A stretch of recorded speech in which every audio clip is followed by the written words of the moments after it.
Critical Blast, where pop culture gets blasted. And good evening, everybody out there in Critical Blast land. We come to you once again from the caverns, 3 stories underground, the bunker filled with water, toilet paper, and lots of love for comics. So once again, we're going to delve into that world of, oh, I can't say that. I'm going to be stealing somebody else's lines, and they'll start pegging my videos. No, he wouldn't do that. He's a good friend of mine. But we are going to once again continue talking about crowdfunding comics. And tonight we have with us as a guest Mr. Ryan A. Winn and his comic book, Hammerella. Ryan, welcome to the show. Hey, RJ, thank you for having me. It's good to be here. And hello to everyone watching, everyone in the chat. That would be you so far. No, we have no people out there. I get teased a lot about how many people don't come in right away at the beginning of the show, and I'm like, that's because I don't draw frogs yet. Maybe someday that'll happen, but I doubt it. I really kind of doubt it. So how are you doing tonight? I am doing extremely well. We are excited about Hammerella. We're super close to getting funded. I'm getting my studio cleaned up and organized, which always makes me extremely happy. That kind of stuff. So I've been spending the weekend doing that, and everything's good in Studio Winn. Awesome. They has your state locked everything down? Because I know a lot of them started locking down again this past weekend. Yeah, they did. Ours is, it's California, so it's kind of a mess. Oh. They're like, hey, a bunch of you are locked down, but hey, some of you, how much money you got? Yeah, you're okay. Yeah. So there's a lot of that going on. Yeah, I'm on the Illinois side of St. Louis, so here in Venezuela, Illinois, the governor shuts everything down and sends his family to Florida. Yes. They can do whatever they want. We have an escape route, Yeah. Believe me, Governor Pritzker is not having any shortage of restaurants to find where he can eat. He's doing just fine. You can tell that at a glance on him. So you're already taking crap in the chat here. Robert Roberts wants to know why your hero has childbearing hips. That's all right. I'm used to that. Robert Roberts is great too. No, she's just super strong. She's been basically running her entire life for her life. So her legs are she's just built. That's all. And she's playing herself. Yeah, well, there's that too. Because once I started drawing somebody that needed to swing this giant hammer, I was like, she kind of needs to look like she needs to have that big Barda kind of vibe where it's like she's attractive, but you don't want her to swing in your direction at all. Absolutely. Bap2 says he thinks he's already backed this a while back, which does not surprise me at all. Bap is a fantastic backer of the programs we bring on here. So thank you so much. If he hadn't backed it, I'm sure he would have been jumping in tonight. And you're doing well, but you've got an ambitious goal, and only 6 days left to get there. You're 96% done. You only need $411. So close. And yes, it was a big goal. That has been our biggest hurdle, of course. And now I think I would trust the process a little more to go with a smaller goal and then reach it and let that bump hit again in order to do more. But this was one of those things, like when I was doing all the numbers, I was like, we need to be able to guarantee this. We need to be able to guarantee all the trading cards, all the shipping, all the extras that are going to go into this. So I was just like, we're going to put the number we need to make this happen. So that if it happens, then that's all that's happening is Hammerella and then Gods and Gears, or more Gods and Gears, I should say. Because this is going to bring us both of those. This is going to bring us Hammerella and then be pushing us into creating the issues 5 through 8 of Gods and Gears from Alternative. This is one of the reasons why I haven't crowdfunded much of anything yet, because and we've looked at one. We've talked about crowdfunding the next book that we publish from Critical Blast Publishing, and I'm like, okay, if we have to make a certain amount to publish the book and to ship the book and then to reach the stretch goals, at what point are we crowdfunding profit? Because that's really what you're in the thing for, right? You want to make some money at this. So I don't know. Go ahead. Budget my I just don't know how to budget my crowdfunding yet. Yeah, that was the thing that was the strangest to me, just because I've put together indie books. I've been doing this for years and years and years. So when I see people putting these crowdfunders out for such a low price, I'm like, okay, so they either, and again, I'm not counting other people's money or anything like that, but you're just kind of, you're looking and comparing and stuff. And you see some people put a big project for a low amount, and you think, oh, they either have to have it already done, which is really smart, to already have your product done, and then you're just looking for the printing cost or something, or they're just not treating themselves, they're not paying themselves what they're worth, or there's something going on like that. And I was also so worried about shipping everything out, fulfillment. That was the number one thing you see, like everyone gets funded, everyone does this or that, and then when it comes to shipping, they're like, we didn't know it was going to be this much, so yeah. We ran the numbers. We were just running numbers to ship to, like, this country, this address. Anyone we'd shipped to before, we took their address just to kind of see, like, what's it like there, and just kind of testing to get a good gauge for that. And we were just like, we need to go big. Because even the Tucci's were saying the other day, when they got to 10,000 in a couple hours on their show, and they were like, cool, that covers the printing. Because in the reality, that's those costs are a lot more than we think they are sometimes, especially if you haven't gotten into this before. Like the costs add up and stuff. So we were just like, you know what, I want to go big. We got 2 months to do it. If we don't do it in the first month, we got 2 months, and we know we believe in the product, and everyone that sees it likes it. It's just going to be a matter of us getting out there and getting enough people. And then I like that challenge too. I was like, all right, to reach this goal, we're going to have to get close to 300 backers. But that means we're going to be picking up a bunch of new readers. And that's really what this is all about for me too. Yeah, we want to make some money, but we want to make more readers, which will help bring in more money. It's that whole cycle. So yeah, we knew it was going to take a push, and we knew it would be tough. But like I said, we had faith in the product and faith in our friends to help us promote it. So we were just like, if we're going to go for it, let's do it. Yeah, it's been a learning curve for everybody in crowdfunding. Like that dude said here, just to buy one book in the phase one, I almost cost as much as the entire lot he just got. And by phase one, I'm assuming he's talking like the 2017's crowdfunding, when they were like $45 plus shipping, and it was like, nobody knew what they were doing. But we've learned since then. We haven't all learned how to break $100,000, but we'll all get there. Now you got in the description here that this will connect at some point to your Gods and Gears universe. I like that title. I like what it evokes. It's very mystical and mechanical at the same time. Yes. Mystical mechanics. There's your next title. So what is Gods and Gears in an elevator pitch? My elevator pitch for that is it's Goonies meets Indiana Jones. And I do include the most recent Indiana Jones with that, because they do get into aliens, whether you like that movie or not. But I do that jokingly. But yeah, it's Goonies meets Indiana Jones. We follow Eli and Jimmy, these two young boys, and they're basically going on adventure through time and space, chasing down ancient artifacts and ancient alien magic. And we've just opened up the series to be ongoing. So now we get to send them all over the place on all kinds of adventures. Well, that sounds very cool. I love time travel, and I love it when it's like, kid adventurers, because that's when I got hooked into the reading stuff. I was huge into the Cardi and Haney Teen Titans. I was like, yeah, these are just kids, and they're going all over the world with no parental supervision at all. I can't wait for my parents to die so that I can do this. They're all orphans, so that's how it works. Except Kid Flash. No one ever cared where he was, and he wasn't in school. I couldn't figure it out. He's out of sight, out of mind. He's too fast. It was too. Exactly. I haven't thought about it. He clept all his classes fast. Then there were books like the Hardy Boys and the Three Investigators and stuff like that. That was my jam growing up. All that stuff. So this would really reach out and appeal to me. Now Hammerella, I'm going to assume that's not her name pre-Hammer, or is it?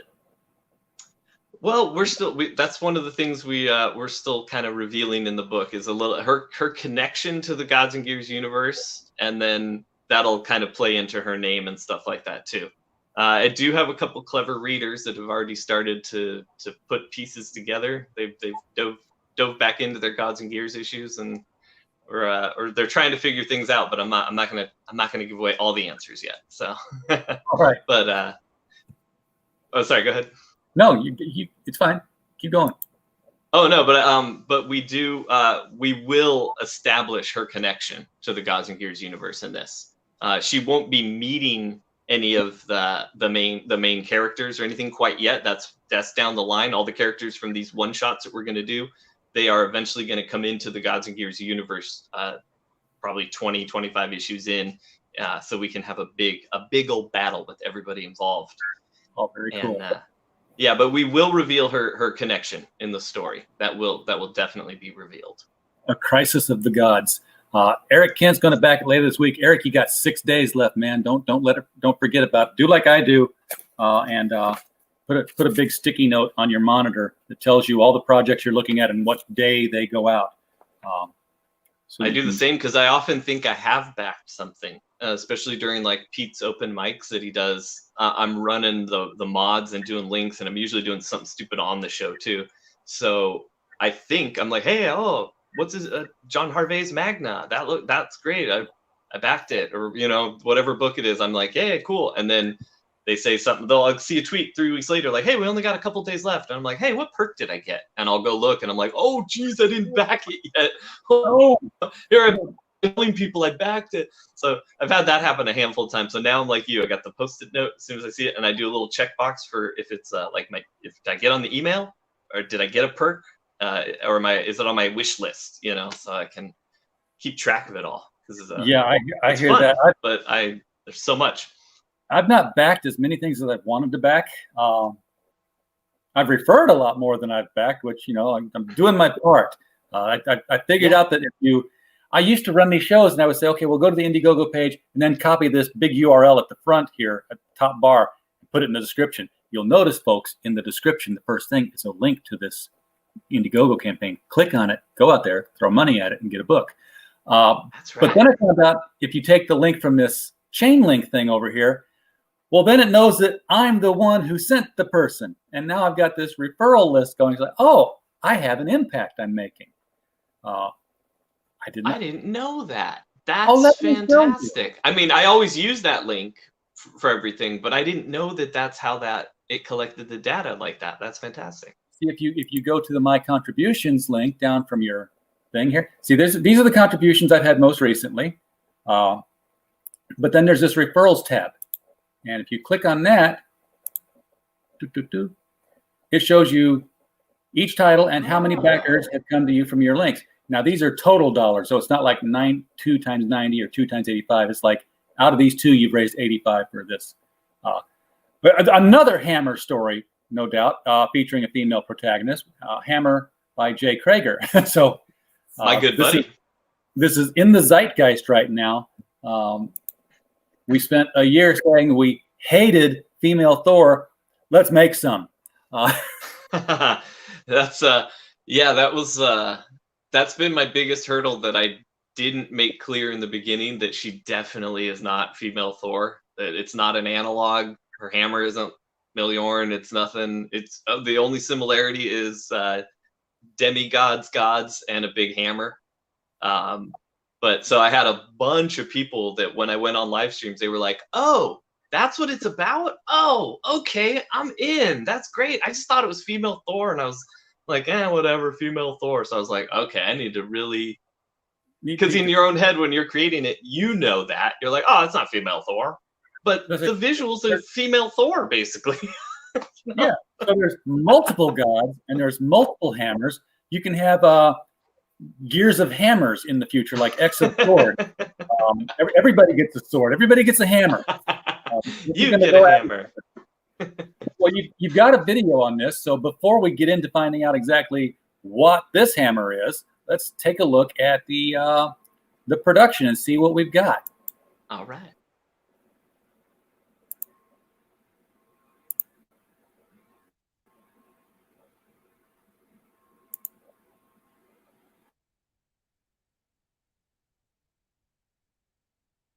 48 pages of action for readers of all ages. Hammerella Thundersmoke tells the story of Hammerella, descendant of gods and witches, stranded alone on a distant world since infancy. In order to survive, she must be as deadly as the beasts that hunt her.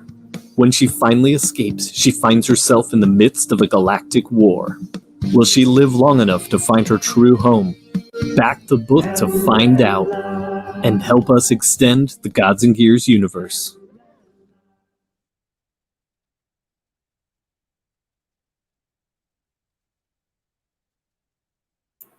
There you go. There's an earworm for everybody.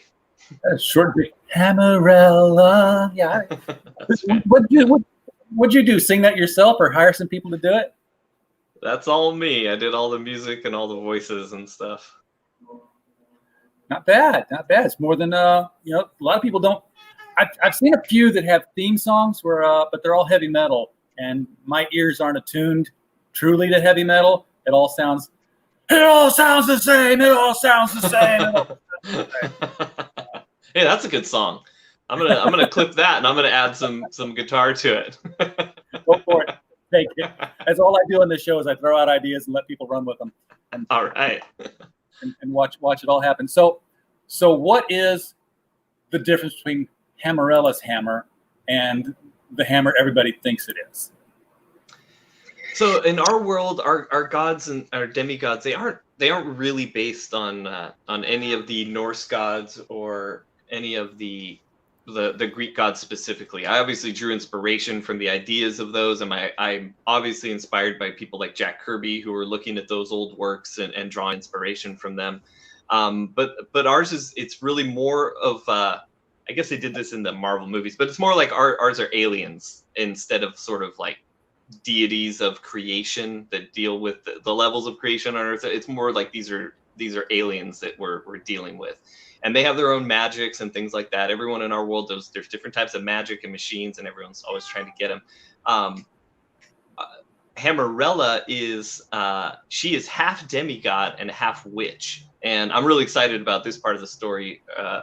Probably shouldn't even drag it on right now, but the half witch that she is, they're called the Velvet Thorns, and they're sort of like if you have the Sith and the Vikings. They're these female warrior witches that they love chaos, they love war, they love battle, they love conquering. And her mother is half this, and her father is a half demigod. Now, after she's born, she ends up being stranded alone on this distant planet, and she has to learn how to basically survive on her own. And she, in the story, will explain how she gets this hammer. And the hammer, she'll be able to swing it, crush, giant rocks and monsters with it because of her demigod father's powers, and she'll have a healing factor. But because of her half witch side, the hammer also works as a magic wand, if you want to call it that. So she's going to have to learn how to use it as a magic wand, because she's going to be able to summon beasts from the world she was raised on to bring them into battle with her later on. So it's sort of like a twofold weapon, and throughout the story she's kind of learning how to come to grips with being half demigod, being half witch, and then also it's like a Jungle Book story where she was raised in the wilderness on her own, and then at adulthood she's gonna come into civilization, but they're gonna be in the middle of war, and she's gonna have to use the talents she learned smashing these giant monsters with her hammer to smash giant mechs in order to find her true home. So it's more than just a hammer. It's her magic wand. It's sort of it's a talisman for her bloodline, if you will. It's this, like, I don't know. I think it's a kind of an interesting weapon to have. That it's this thing from your father that's one thing, and then you get to add this other element from the mother. So hopefully that comes across as more unique, or at least something different. I don't want to say more unique. I love Thor's hammer and stuff, but Yeah, it's a great visual dynamic that is so huge, and she's got it in her hands. But you got to think at some point she's thinking in her mind, couldn't you have made a necklace or a sword or something a little easier to carry around? I feel like all of my characters would ask me stuff like that, because everything they have is sort of, especially like the demigods and stuff. In Gods and Gears, one of the lead demigods, his name is Markham, and he has a motorcycle helmet and a bat, a baseball bat, and a cape, which is, to 12-year-old Ryan, the coolest thing in the world. Well, of course Dude it has a is. motorcycle helmet, a bat, and a cape. Come on. So all of my characters, yeah, they have that. It's for the visual more than the reality of what it would be. You know. I need to get my cat to be quiet. Oh, he's fine. Give Bring him me- on the floor. Oh, okay. I'm trying to get him to come over. Hey, come here. He's Anyways, like, I left he'll you a come over. present in the hallway. Hey, come here. That's what my cat does. He leaves me presents in the hallway. I change his litter. He's like, I don't like this brand. We had a cat like that. I'm sure this is really what the people are here for, is my cat turd stories. Yes. But yeah, we had a cat. He was fine with us. We'd go on vacation. Somehow he would know if we were a day longer than we planned. And because that happened a few times, we got stuck traveling, we got this or that. And anytime we were a day longer than we planned, turds in the hallway.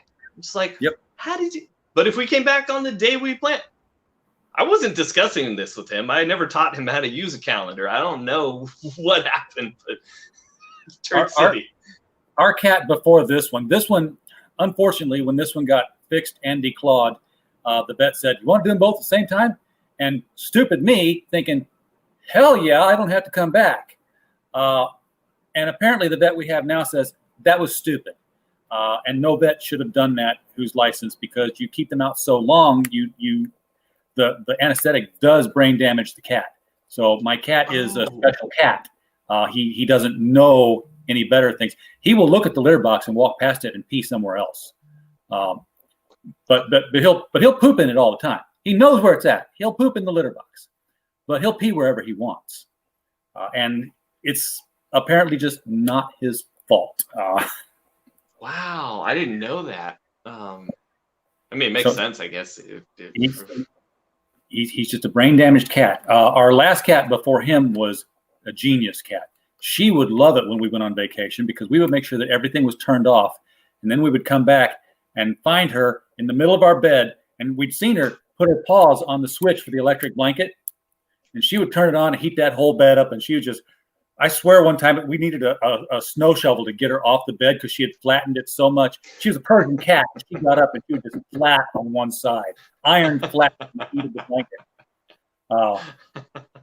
And then we'd let her in the garage.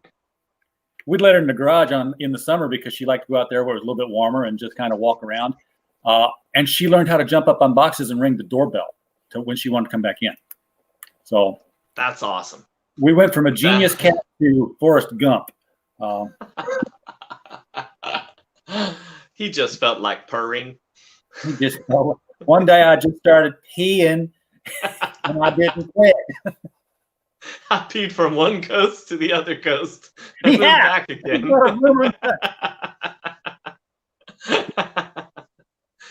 Much respect, cat. Much respect. I'm like, okay. And what's really weird is, like, we moved out of our last house into this house with a hotel stop in the middle, and we didn't intend to, but for some reason we got the exact same house floor plan that we left.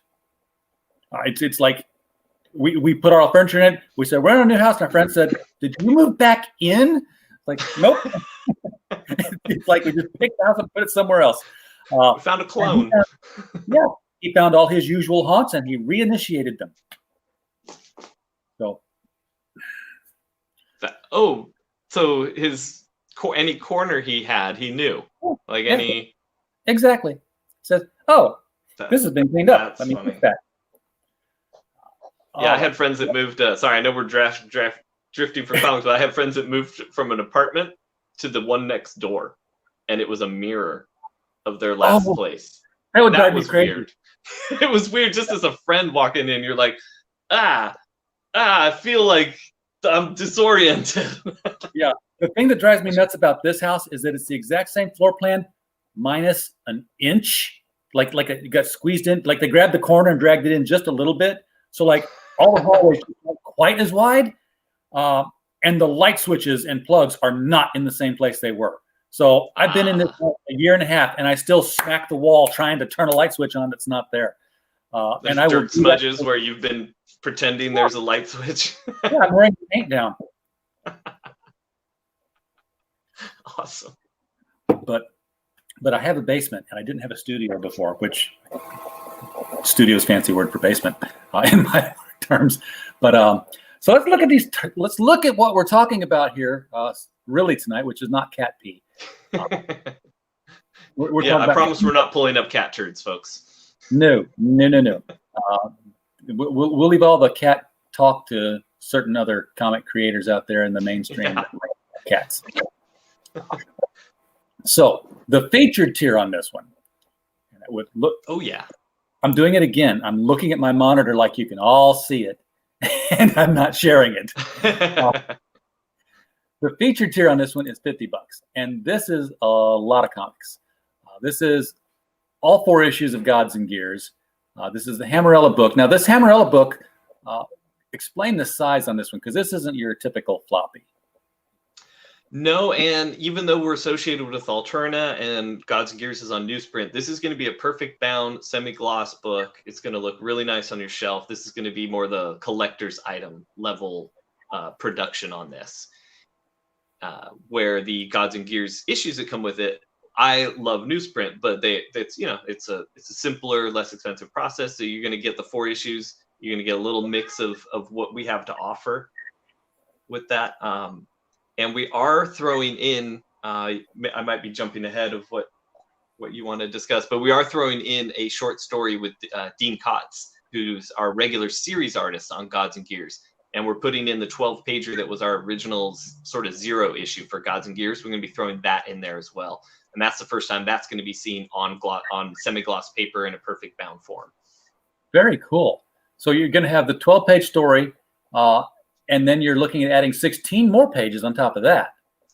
Well, sorry, the part of that is the 16. Part of the 16 is the 12. But Dean is also going to be doing a prologue and an epilogue for us that's going to help us tie it to the Gods and Gears universe even more. We're going to have a little intro and a little outro that he's going to do for us. And that's never before seen art from Dean Kotz. So that's going to be really awesome. You're getting double shilling tonight. Yeah, Kami Mark says they've been talking with Geronimo Draws for Fanzar about your book. So, right on. Thank you, Kami Mark. That's spread the socialism out there and help this. I love these dinosaurs in here too. By the way, dinosaurs make a book cool. Dinosaurs and hot. That's what we thought. We and the whole idea with Gods and Gears, it was what do we want to draw? What do we want to see? What do we want to have fun doing? And so basically I would ask Dean, especially for the main series, I was like, what do you want to draw? And he was like, I like this, this, and this. And we're like, all right, I'm going to work all of that into the story eventually. Just because if you can keep your artist happy, you keep the readers happy, Yes. I've been saying that a lot this week, Brian. And it's basically, I'm drifting off into mainstream comic land again. So if that's not your jam, feel free to stop me. But you've seen all the pictures out there this week of the Captain Marvel with the smashed cell phone. Oh, yeah. Yeah. And they're like, what is going on with this? I'm like, the artist is bored. Just like, the artist is like, okay, well, who's she going to punch in this picture and fly off? He's like, no, she's going to hold a phone up and get pedantic with somebody. Okay. I see the same thing with John Romita Jr. all the time in Action Comics. He's drawing nothing but people standing around, and it gets sketchy and it's phoned in. But then he does a story for Detective Comics 1027, and it's friggin' awesome. And it's like, hey, that's John Romita Jr. again. If you bore your artist, you get boring artwork. And I think Romita's a great example of that. Basically, anytime you think he's phoning it in, he's not happy. He doesn't like the script. He didn't get it on deadline. So he's just doing his job like he was told to do, Yep. Get it turned in on time and be done with it. But you make him happy, you're going to get gold. I mean, he's a master. He's got the potential is incredible. Yeah, he didn't lose anything. It's not like he forgot how to draw. Exactly. He doesn't care about your story. Yeah, exactly. This exclusive little pack here, this featured pack, I shouldn't say exclusive pack, it's all exclusive. You're going to get a print as well. That's how the word exclusive got in my head. It was underneath my eyeballs and slipped up there. An exclusive print. Now, is this the one where she's standing in the red circle, or is this the one where the hammer is standing up? That's the one where the hammer, where the red circle is the cover for the book, and the hammer charging up. That's our exclusive print that will be coming with the book, and it'll be 7x10, and it'll fit in with the shipping and everything like that. So everything's going to fit in the Gemini mailer. Nice. You're also getting stickers, a 4-pack of stickers. What are your stickers of? Yeah, we've got a logo sticker that says Hammerella. We've got a headshot of her that I thought was a fun, colorful thing. I was asking the alternative fans, kind of what they wanted, and got a kind of an idea of what they would like. So we did some fun stickers, and then we also got the buttons that we wanted to throw in, and a keychain. Very cool. You going through Sticker Mule to do all that? Yes, we are. They have fantastic deals and fantastic product. And they're great to deal with. I got this keychain. I always keep it here to show in case people haven't done this kind of thing before. This die cut keychain here came from Jim Balance Kickstarter campaign. Nice. And you said buttons. I'm assuming you got the clasp pins on the back, little metal button circle things. Actually, I should say it's the poke a hole. Yes, that type. Yes. The stick pin kind. Yeah. No, I'm sorry. It's not that type. It's just I should say, I guess, a button. I should say a button, not a pin. Okay. I think that's the difference. Yeah. I was getting, they all call them things interchangeably. I'm just getting clarification. This is the acrylic pins from Sticker Mule that they also do. Those are cool. Since we're talking about, they did those in acrylic. Oh yeah. Sorry, go on. Yeah, that's their new thing. And I got the small one, but they've got medium and large. Large would be like our 3-inch stickers here that we do. Yeah. 3 inches hollow foil. So if you want to do a hollow foil of that hammer print, where it would look like the light was radiating off of it, that would look awesome. And folks, if you want one of these, we give them away for free, really, almost free. You have to send us a self-addressed stamped envelope to Critical Blast at 1097 Prestwick Drive, Belleville, Illinois 62221, and we will be glad to throw probably 2 of these stickers in the envelope you give us and drop it back in the mail, so you can have one and give one to a friend. It's just what we do. I got into this business apparently to have an expensive hobby and give things away that have design on them. We thought we'd get into book publishing and make money. That's never going to happen. So it's an expensive hobby all the way around, but it's a tax write-off. No, and that's the thing. I'm always packing up stuff for people, whether it's just for my shop or something they've ordered, and I'm always throwing in extra stuff. And my wife's always double checking. She's like, "Did they order that?" And I was like, "Nah, come on. I throw a couple stickers in, like whatever." She's like, "All right, but keep track of all the costs and stuff." I'm like, yeah, it's just a sticker until I've sent out 1,000 of them. Exactly. And it's also that thing that you never reorder until you're at 999, and you're like, oh shoot, I'm almost out. Yeah. Yeah, the R2D2 for Life is asking if it's too late to add patches. I'm not a big patch guy myself, but I have had a couple people ask, and I want to give a shout out to R2D2 for Life, because he's always retweeting, giving us shout outs on both Instagram and Twitter, and helping us spread the word. Just awesome. Thank you so much. So I will take the patch into consideration. We get funded and we do more stuff. This is Gods and Gears Hammerella. It's not going away. So there's 2021 is going to have a lot of fun stuff too. So we don't get it now. We'll get it together. 2021's got to be better than 2020. It can't get any worse. But don't make me. I didn't promise that. don't hold me to it. From me, it'll be better, but from the rest of the world, I ain't promising anything. Gotcha. I'm only speaking on my own behalf. Yeah. Yes. So the book, the print, 2 buttons, 4 stickers, a keychain, and 4 issues of Gods and Gears for $50. That's a slamming deal. All signed. All signed. That's worth at least $60 now. And you don't even have to go to convention to get him to do it. He'll just send them in the mail that way. That's right.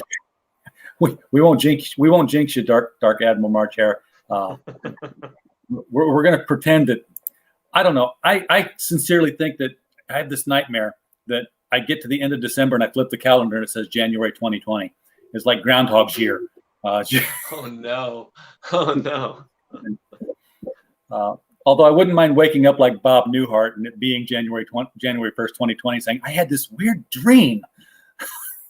They locked us all in our house. You're like, I think I'm just going to buy a boat and go live on a boat for a while. See? Yeah. Get away from the chaos first. Oh, so here we get to the baby tiers, and this is the digital Hammerella, $10. This gets you the PDF. 18 people have claimed that. I'm actually surprised that people claim PDFs. I'm not a big PDF guy. I think because I've gone through so many computers that whatever's on my PDF, whatever's on my computer dies with it. And having PDFs, when a computer goes out, it's sort of like having a fire in my basement with all my long white boxes. I'd be like, they're gone. My books are gone. Yeah, I didn't even have the digital one up there for almost a week. I didn't think I'd have enough people asking, and most of the people I knew said that they had gotten like under 10. I'm talking people with $50,000 campaigns. They're like, I got 10, maybe 12, and they were like, and I only put it up towards the end because somebody asked for it, but nobody was asking for it. So I was like, you know what, I'll wait and see if they ask. And then I do have a handful of fans that they are strictly digital, and they were like, please give us a digital. So I was like, yeah, of course, If they ask, give it to them. I mean, it's digital anyway. That's what everybody's working in now. So you just save your print files and say, there you go. Take off and read it. Yeah. So, and normally I wouldn't, it's $10 on here because it's part of the campaign, it's part of the investment, as part of helping us get all this started. So it's like, not like normally I would be like, oh, you should charge $10 for a file. Because I think digital comics should be generally cheaper than the real deal. I don't think we should be paying $5 for a floppy and $5 for the digital version. Yeah, that's that's a whole other show. Yeah, it is. Yeah, but give the customer what they want. That's what the whole crowdfunding lesson has been. So, Death Curse has just backed Hammerella again, so it's $381 to go. Thank you, Death Curse. Thank you, Death Curse. Let me refresh it. Let me refresh it. I said, let me refresh it. And again, y'all couldn't see it anyway. So, yes, there it is, 11619. That's our shake and bake moment. It's shake and bake. Not help. Yes, got that shake and bake clip. Thank you, Death Curse. Appreciate it. So yeah, we are $381 to go. Had to count things in my head there to do that math, and he already told me. So it's not that I didn't trust you, but I like to make sure that my gazintas and my figurines still work in my head, because I went to I do math like Jethro. So. Now this next tier here is $15. No book. This is a sketch card. Just be clear on that. This is like it's just a sketch card. Is that something that they could also do as an add-on? Yes, it is. We've included all of the little items as add-ons. So any perk you get, you can add on the sketch cards, you can add on the buttons, you can add on the stickers, anything like that. Very nice, very nice. The book only. This is the popular one, 76 acclaimed. I want the books, $20. Shipping is obviously not included in this price. I know some people get the shipping figured out to where they put it in the price, but I'm going to guess it's going to be another $10 for the shipping. We got it a little less than that. We had it figured out. I forget what it is off the top of my head, but we figured all the shipping in on stuff, and we got it down a little bit less than that. But there is an additional shipping cost, especially depending on if you're out of the country or not too. Oh well, yeah. I mean, that's its own thing. I held this book up a second ago to talk about our publishing. This is this is our last anthology, The Devil You Know, and I paid all the authors the same rate, and I said it was a check and it was a copy of the book, And I sent it out media throughout the United States. I'm like, yeah, $3, $3, $3. These two are going to the UK. Okay, those are $30 each. I'm like, really? So Yep. and I used to bitch about shipping and handling. It's like $15 plus shipping and handling. Well, I'm like, I know that the stamp on this thing only says it's so much. So why am I paying so much more? Until I started selling things on eBay and realized, I have to print labels. I have to buy labels. I have to buy Gemini mailers. I have to drive to the post office and spend gas. So yeah, there's money spent in addition to just licking the stamp. It's the handling. You're like, the handling is a lot more than just the word handling. Because you think handling, you're like, that's just me putting it in the mailbox. Yeah, and you're like, nope, it's a lot more than that. Yes, it is. I had to drive to Walmart to buy the supplies to put your book in to mail it out. So, this is cool. Why is there no book in this though? But this is like, okay, Ryan, this is like, I'm putting out a book and there's a yard sale going along with it. You can buy a card or a book stand. And we're eventually going to get to the book itself. But no, this is cool. Your name here. I'm going to This was a late edition. This was a late edition this week because people are asking for it. Are you wood burning these in by hand or laser cutting them? Oh, they're laser cut. Laser cut. My family we run a sign shop, so we have a giant laser cutter machine, and I designed the display to be cut out by that, and then we can snap it together. No tools needed. That's you can get whatever logo you want on it. That's what that's cool stuff. So if you're a shop or just even a collector or a creator, if you want to, I got a Gods and Gears one right here myself with my Gods and Gears books in it, just for my own display. Hey, look at that. Yeah. That you see what I'm getting to here. I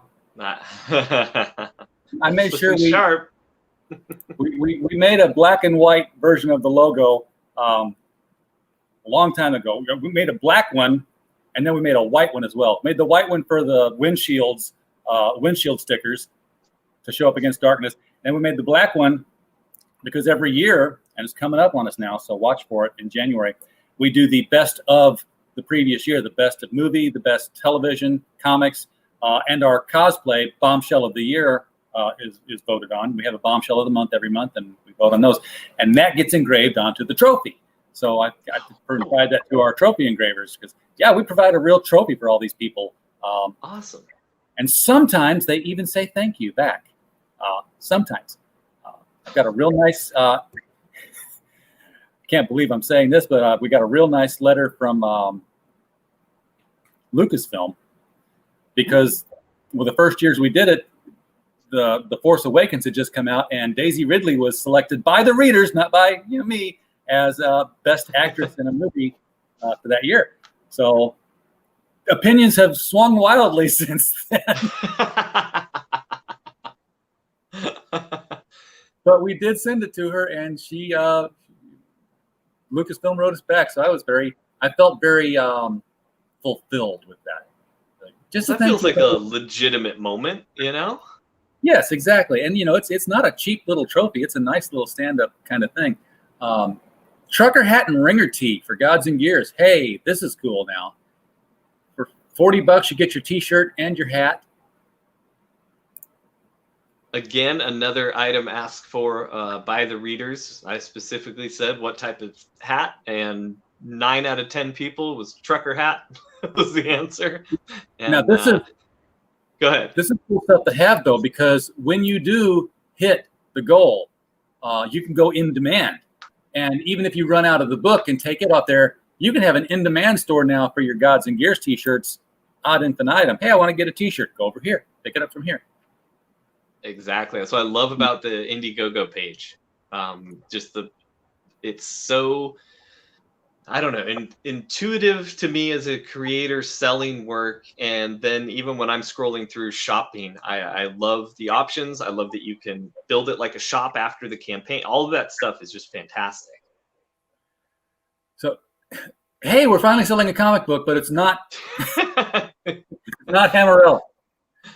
Again, this is another one added this week, and they get placed in by price, not where you want them to be placed. Sure. So I would have probably dropped these down sooner. But I found a batch of these comics. It's our Death Betty 0 issue. Now, Death Betty was a book I co-created a few years back, and I did the art and or the penciling and the inking on. And we found a bunch of issues of it. And the reason it's special is there were only 500 ever made. We thought they were all sold out. And it has a 5-page preview of Gods and Gears before it was Gods and Gears. And they're colored by a different colorist, Jason Gonzalez of La Mano del Destino. And it's a real special, rare collector's item that all my Gods and Gears fans you're going to want to get this book. That's very cool. Yeah, it does kind of get confusing because they do sort by the price, and you've got the non-campaign stuff over here. I was thinking, and I've only done this one time, but I code, so I get idea for it. I'm thinking there might be another way to do this in the future where you can have all the stuff up here and it not get intermingled with all this. If you were to have like a tier at the top, it was $1 add-on tier. Pick this tier to get just add-ons. And then further down in the campaign, you've got all your add-ons were these things, $40 for the t-shirt and hat, $40 for the Death Betty 0. So they hit the dollar on that one, and they say, I'm just going to go get add-ons, or they're just giving you $1. They can do that too. Add on nothing. And then everything in your column on your right is your campaign, but they pick the $1, they're just going down and getting all the add-ons, and that's your ongoing store all the time. Yeah. Alternate you could even restructure it like after your campaign. You could restructure it like that. Huh. Interesting. Good thought. I'm just saying that would keep the focus of your right hand column here focused on Hammerella, and then all your add-ons could be still there, but out of the way of what you're focusing on for the campaign. And I tell you this with 6 left to go, so my advice comes just at the It's all right. All advice is good advice. Doesn't matter when. Testify. I'm always nice to you. Why are you here, though? We love Testify. Testify sells books. And yeah, he I've loves seen Testify on the show. So we don't want to get a strike. We don't want to get a strike. We're not going to talk about anybody who's going to strike the channel. That would be a bad thing to do tonight, because then RJ would get mad and call up YouTube and say all kinds of lawyerly things. Book and shirt. Hey, here is the Hammerella. We're back. We're back on campaign target again. The Hammerella book and okay, this is interesting, and this is cool interesting. But you remember how before the show a couple of days ago I said, hey, can you send me the Hammerella logo so I can make this cool overlay thing? And this is the overlay thing I was telling you about before the show, where you could show things through it with transparent backgrounds. And then I said, oh, never mind, I've got it. Well, I got the shimmering text, obviously off the Indiegogo page.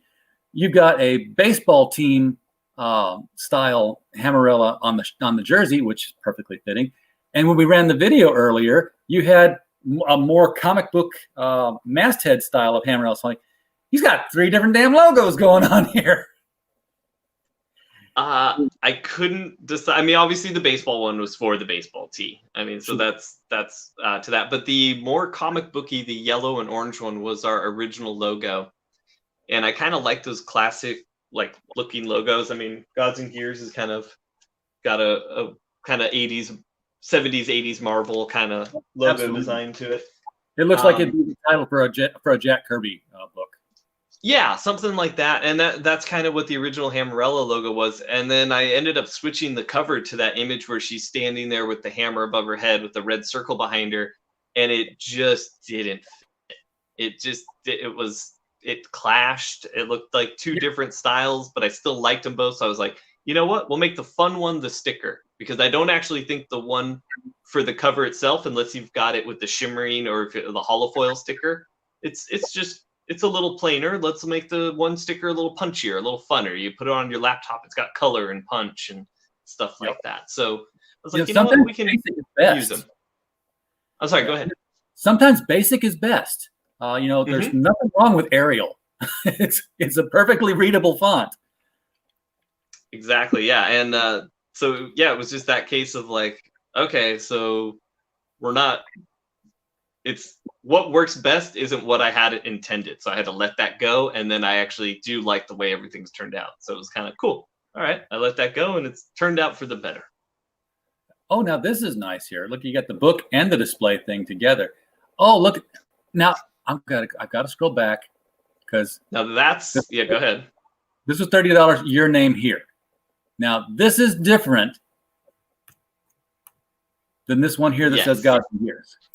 Yes, that one is for the Gods and Gears fans that want to display their Gods and Gears collection. And then as we move on, ongoing, you can add all your books to it. It fits at least 25 comics and the trade if you wanted to have them all in there.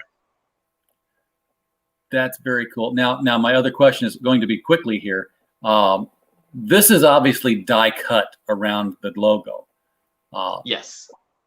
Does that happen with the other one, or is it just more burnt into the slat, the lasered into the slat? With that one, we figured we would actually just take it case by case. We'll see what the person's logo looks like and do it case by case, what works best for them. Trust the professional. We limited it. Sorry, go ahead. Trust the professional designers. And so that one, it was like, we're only doing 10 of them for right now, so we can easily contact and be in contact with 10 people. That doesn't take up that much time to do that. So we would just make that a case by case. Make it what the customer wants. Again, I keep hearing that works. Giving the customer what they want. I have found very few problems with that in my years of doing this. Now here we've got a custom sketch, $50. So a character of your choice. I'm going to assume it's the. Now wait a second. I don't remember Etrigan being in Gods and Gears. So is this truly the character of your choice? This is truly the character of your choice. As you see, there's also a Solomon Kane and a Magnum PI there. So I love taking suggestions. Those were all suggested characters from people on my mailing list. And then I usually ink them up live on my YouTube channel. So if you pick one of those, you'll most likely get to watch me ink it live too. Very cool. And then if you do watch him ink it live, there are all kinds of sites on the internet to tell you how to download a YouTube video, so you could actually burn that to disk and have provenance say, "Look, here he is drawing it." There you go. That's right. Grandchildren later on, and I encourage that. Yes, steal our videos. We don't care. Collector's case. Okay, case with custom cover. Custom drawn cover from Ryan Winn. You're getting the book. Biggie. Yeah, go ahead. That's our biggie. Okay, you're getting the book. You're getting the swag pack. Is that the featured tier we saw at the top? Yes, sir. Okay. You're getting an exclusive print, exclusive to this one, not the same print that was in the swag pack. So you're getting, the swag pack already has a print in it. That's what I'm getting at here. There's another print on top of that one. I might be confusing on that. I believe it was the same print, but I might want to make it exclusive just for them, which I think I'm going to do. Whoops! Okay. As I knock my camera loose. All right. So now there's going to be the swag pack, which if I were just, because I even know what image I'm going to use. I've got the image already that we haven't used. It's going to be awesome. Okay. So the swag pack already has this in it. Correct. So when you say the swag pack, that's that, and then an exclusive print is another print. As of right now, that's what I'm doing. I know exactly what it's going to be too. It's going to be awesome. Fantastic. The case sketch. So this is going to be basically a blank cases that you're getting, and you're going to draw onto it. Yes, it's if anyone's familiar with the Alterna collector's case, it's one of those magnetized kind of boxes that folds open and shut, and it has a clear sleeve on the front, so you can insert either a print up or an original illustration. So that's what this is. It'll be that box, and then I'll draw on the illustration board, and the illustration board will be placed in the sleeve as the cover. And you can take it out if you wanted to frame it or put it in a portfolio. You can do that as well. Blastbeat is going to have his sketch card graded by BGS, so it'll be slabbed. Slab it up, Blastbeat. Love Blastbeat. Yeah, he's on our LCS guys show, and I'm just gonna throw the ad out there a little early here. We have the LCS guys show every other Saturday. We just had it last Saturday. We'll have one again in 2 more Saturdays, but mark your calendars on December the 19th. We will be having the LCS guys show holiday extravaganza, and we will be having a bevy of celebrity guests. They are celebrities to us in the comic industry, and they will be popping in to say hi to the LCS guys. I know that Mike Barron will be joining us for a while on that one, just to give you an idea of the caliber of the names we got. I'm going to reach out to Pete and see if he wouldn't just pop in and say happy holidays to everybody. But it's going to be a fun show, and we'll have a lot of people on there. And I've already started making graphics and videos to make it funny to the best of my ability, which means tune in anyway. I might hit it right. So there's no point in looking at these bundles now because you've sold out of them. Yeah, most of those were tied to Dean Kotz, our original or our ongoing Gods of Gear series artist, because I'm doing the art for Hammerella and he's doing the ongoing series art. And I would put those up every Saturday as our featured perk for the week, and I was going to spend the week promoting it, and then by Sunday they'd be sold out, which I was happy with. But then my plan for the week, my thing to push for the week, would be gone. So it was funny. I mean, I absolutely love that they went that quick. Dean's fantastic, but we couldn't open any more up either because he has too many to do already. Yeah, I can understand that. Yeah, that's some very nice sketch work. I've got to start collecting art again. I used to go to conventions all the time. I've got a collection of artwork, but I accidentally got into a phase somehow. I don't know how I did it. I mean, it's hard to say it's by accident. It was on purpose. But I bought this print. Oh wow! And I've got to frame this before I end up ruining it all. And then somehow along the way, I bought this print. And very cool. Every time I would run into an artist, and they'd say, I'd say, are you doing commissions? Are you open? Or it's like, yeah, we're open. What do you want to draw? I was like, well, I've been collecting these apparently so far, so let's keep up the habit. So now I've got this collection of Batgirl artwork by various artists and indie artists out there in the industry. I've got more than those. I don't know where they're all at right now, but I'm not going to drag them all out. They're supposed to be tucked away and kept safe. They're not safe. I've got to frame them. They're in dangerous conditions. So I've got to protect them. But you can always get a portfolio too if you don't want to frame them all. Just get a black portfolio with the sleeves. Put them there, keep them safe, keep it on a bookshelf. Head out to Hobby Lobby and get that. I think I'll do that. There you go. Yeah, soon they're like $20. Again. I love this image here. Now, I don't see childbearing hips on her. She doesn't look like that. This is actually pretty good. Pretty good. I'm sorry. This is really good. That's all right. Thank you. That left-handed comment. That's pretty good. I like this. This is cool. I like that headpiece too. That's with the lightning bolts coming back. You don't get that a lot anymore in comics. Like I don't know whose idea it was to put wings on the side of Captain America's head, but it's not the same without him anymore. Yeah, I agree. I like the original Scarlet Witch helmet, which has those points going back. The Hawkeye, the Wolverine. I love all that stuff. Cars with fins. It's like cars with fins. There's no cars with fins anymore. You need masks with fins. like. Yeah.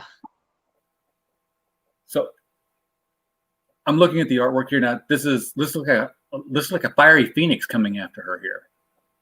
Heck yeah, that's called the Ember Hawk, and that's one of the beasts that lives on the world that she was raised on. That is basically constantly hunting her, trying to feed her to her fledglings. And she talks. Oh yeah, our beasts all have personality and attitude and something to say. Very cool. So she's just diving away, sort of like on a Paradise Island kind of thing here. She's doing the Wonder Woman stuff. Yeah, which again, that was one of those things that I didn't realize was similar. And then someone said it, I'm like, you're right. It looks exactly. I'm like, how did I not think that? But again, when you're the creator and you're in your own head, in your own world, you're like, well, this obviously isn't that. But then it looks like it. So. Well, she's the only one. I mean, it's not like she got a whole island of, women that are raising her. That would be a little bit obvious then, but. Oh, that's true. That's true. I do got that. Yeah, she's alone. She's abandoned. And then we have our giant mechs. Yeah, somebody could say it's more Rima the Jungle Girl if you wanted to. That would. There you go. I was making jokes that it's like Cosmic Nell. Remember that Nell movie with Jodie Foster, where she's the girl raised alone in the forest? Reza, May, Tay and May and May and Tay. You do know it. Yes, I've seen it. But then, Peter was like, "Don't try to sell the book by saying Cosmic Nell." I was like, all right. I was like, how about Cosmic Jungle Book? He's like, that's way better. Okay, that's way better. I'm like, all right. Way better. So all these stretch goals are to be hit here. We're about to hit 13,000, right? We're about to hit 12, which is the goal, and then maybe we can get to 13. All right. So we got 6 days, guys. Only $400 to hit goal. Hit the link in the description below. Get this thing pushed to goal so we can look at the stretch goals. 4 pages of baby Hammerella stories, which is probably just the right amount, to tell you the truth. Baby Hammerella living on her own, raised by animals or not by animals. Maybe she's just surviving on her own. I don't know. I haven't read the story. Got to read the story. Yeah, this is it'll be a fun little, I almost want to make it sound like it's a non-canon type thing. It's just, I had a little fun idea of almost like a Wile E. Coyote story with her as a baby, but that absolutely would not have fit in the comic. So I was like, you know what? Let's make that a stretch goal, and that way it's a fun little addition that I get to create, and it'll be a fun thing for the readers too. Well, I can tell you exactly what's going on here. She's looking at something, we can't see it, and then it hurts her. She's in pain, so she calls down the lightning. But what it is, it's a baby Ember Hawk that just pecked her toe, and she called down lightning on it, and that's why the Ember Hawk hates her so much. It's been a lifelong feud going on here. I'm gonna type spoilers into the chat here real quick. Yeah, it's Wile E. Coyote and the Roadrunner. It's Hammerella and the Ember Hawk.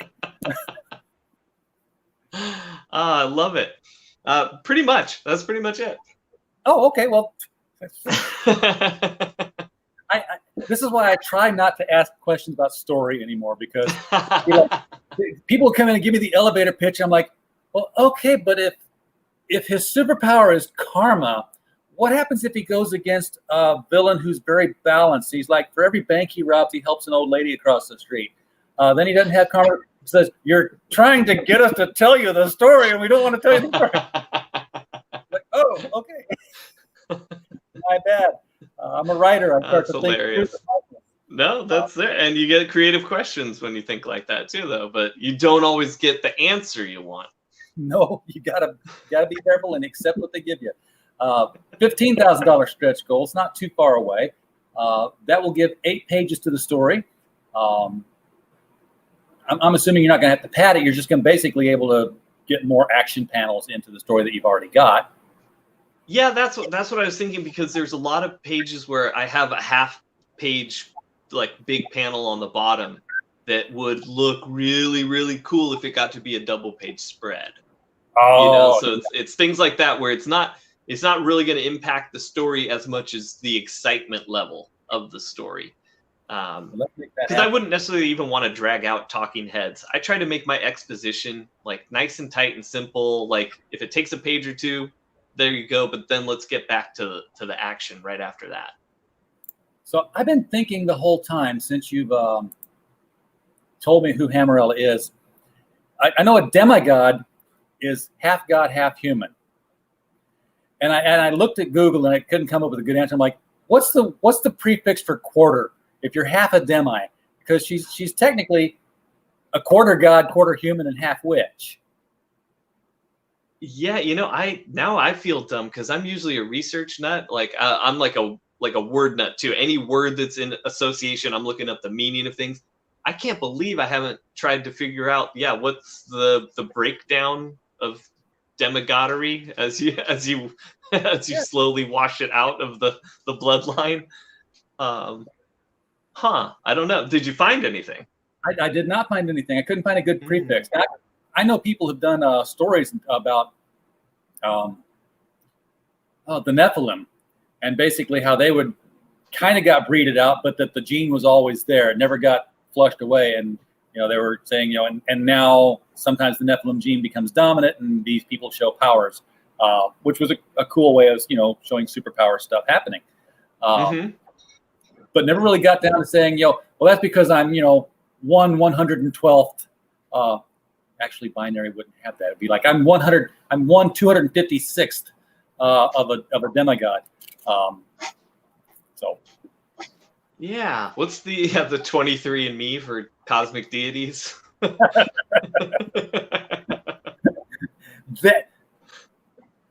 That's a story. I think it is, huh? That's a story. Remember how Marvel had to have damage control to show the people who, fixed up the Marvel universe after a fight? There could be a deity ancestry company that says, okay, you're showing powers. Let's find out what god you're getting these from. Because let's take a swab and trace it through history. That's really funny. That's and then like you're like, wow, I just lifted a car. What god am I descended from? Cthulhu. Oh crap! You're like, no, or yes, depends on how you look at it, I guess.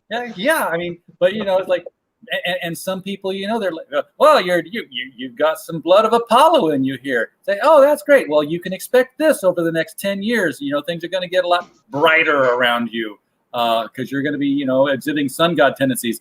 And then, you're going to have people saying, I'm still in the waiting room. You got my results yet? We're almost ready. And then two guys in black suits come in and say, come with us. And you never see the guy again.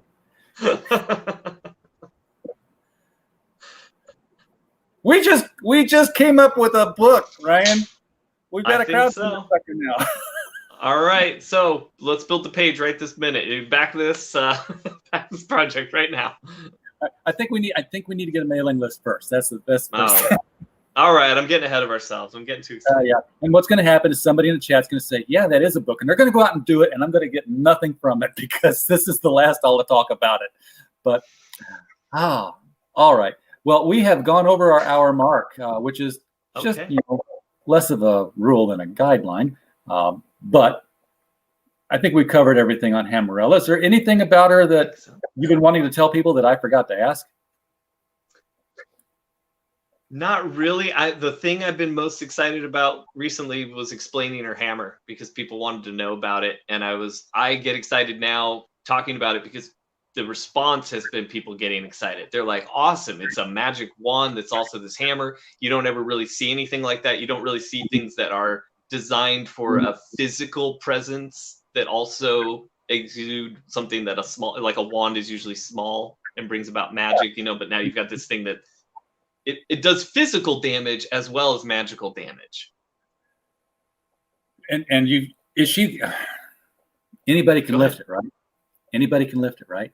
I would think so. I mean, it's probably really heavy. I was thinking it's got to be, because someone asked in the chat how much it weighed. And I was like, it's got to be hundreds. I would say between 500 to 1,000 pounds. So it's liftable if you're strong. That has nothing to do with if she's your if you're worthy or not. So that's another aspect that kind of frees us from the Mjolnir mythology. Cool. Very cool. All right. Well, that being the end of our show, I just want to thank you for coming on. Remind people watching the replay, the link is in the description. Go down there and hit that and get yourself a copy of this. If we can get this thing back in the next 6 days, it'll go into on demand or in demand. Getting my cable and my crowdfunding mixed up. It will go in demand, and you'll be able to get it at any time, hopefully. But if you don't get it in 6 days, you won't be able to get it at all. So get out there and get it fast. Get it often. That's right. Treat it like you're a voter in Chicago. Get in there early and get in there and bring it out. So with that, That's right. I think it's a good time to end the show.